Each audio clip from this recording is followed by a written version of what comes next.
Policy Morning.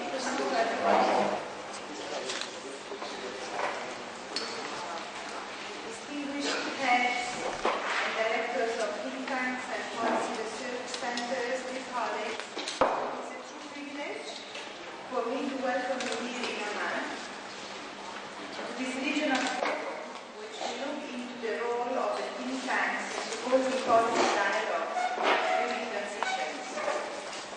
Allow me, first of all, to thank the organizers of this event, particularly the Foundation for the Future, the UNDP Oslo Governance Center, and the UNDP Regional Center in Cairo.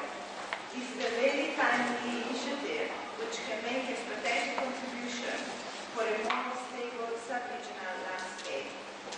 I would also like to warmly welcome the representatives from other countries. Their participation today is really essential to ensure that such a debate benefits from different views on a fast-evolving regional context.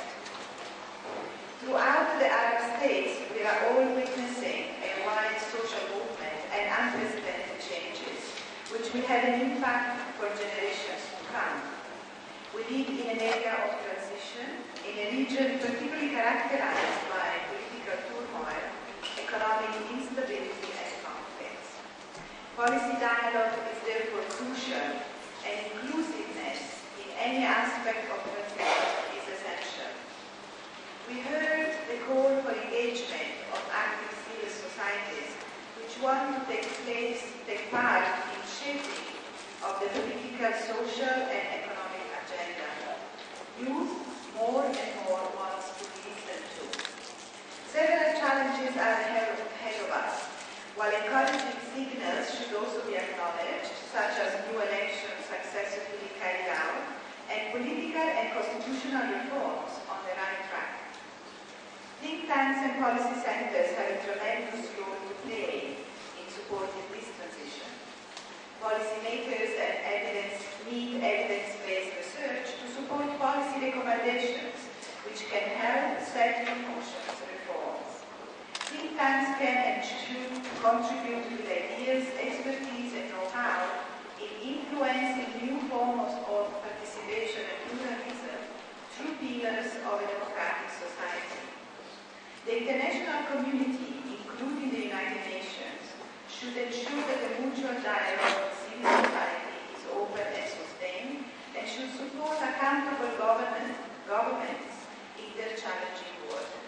We should partner with think tanks and civil society to foster initiatives, public engagement, and efforts in generating and spreading knowledge. In the Jordanian context, under the current UN Development Assistance Framework, the UN system, and in particular UNDP, are supporting national institutions in their progress towards systemic reforms, like inclusive electoral processes and anti-corruption initiatives. The UN agencies are also providing technical expertise and know-how in promoting social equity and supporting youth. UN engagement sees also work in strengthening human rights and gender equity.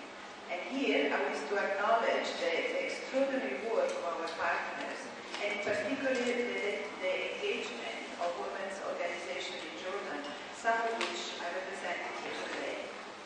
Very relevant to these strategic needs is the global process initiated by the UN last year to shape the post-2015 New Development Framework.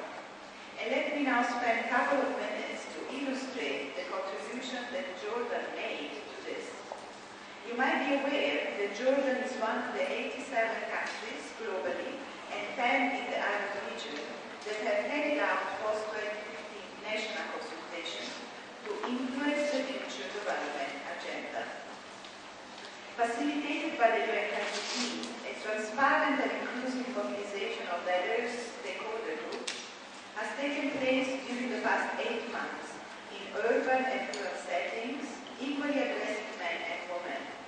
In an unprecedented manner, the UN country team reached out to listen to the voices of those who had not been heard before, an approach which proved particularly rewarding.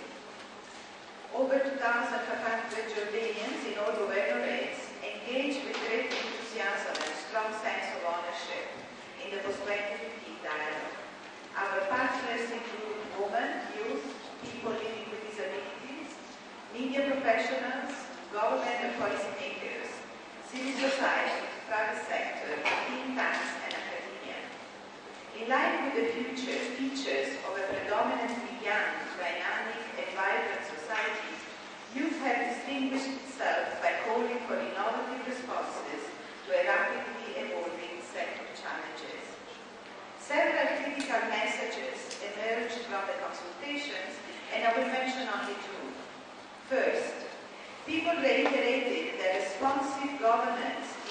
precondition to promote sustainable development and lasting social peace, to address inequality and to eradicate poverty.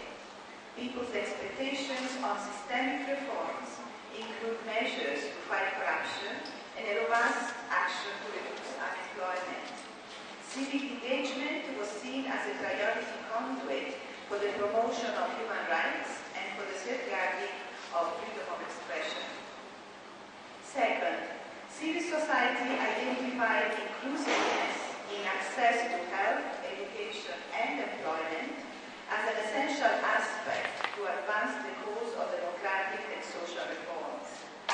Overcoming inequalities and combating poverty and the invisible barriers remain priorities requiring a collective effort. In parallel, women's participation and representation in the political, economic, and social arenas should be continuously nurtured and actively expanded. These messages are actually not new and confirm to a large extent trends and priorities that have been previously acknowledged in other fora.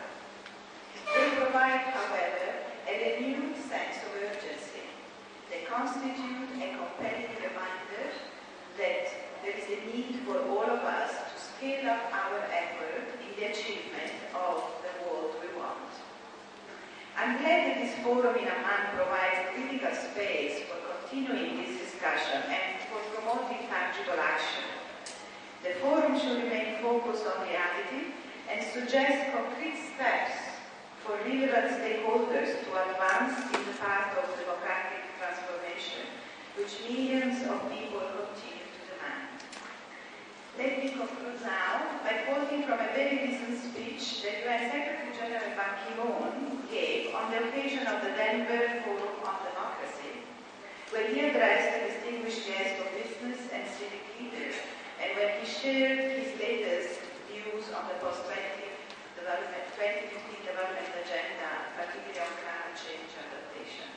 So he said, "Pressure your leaders, raise your voices, be part of our global movement.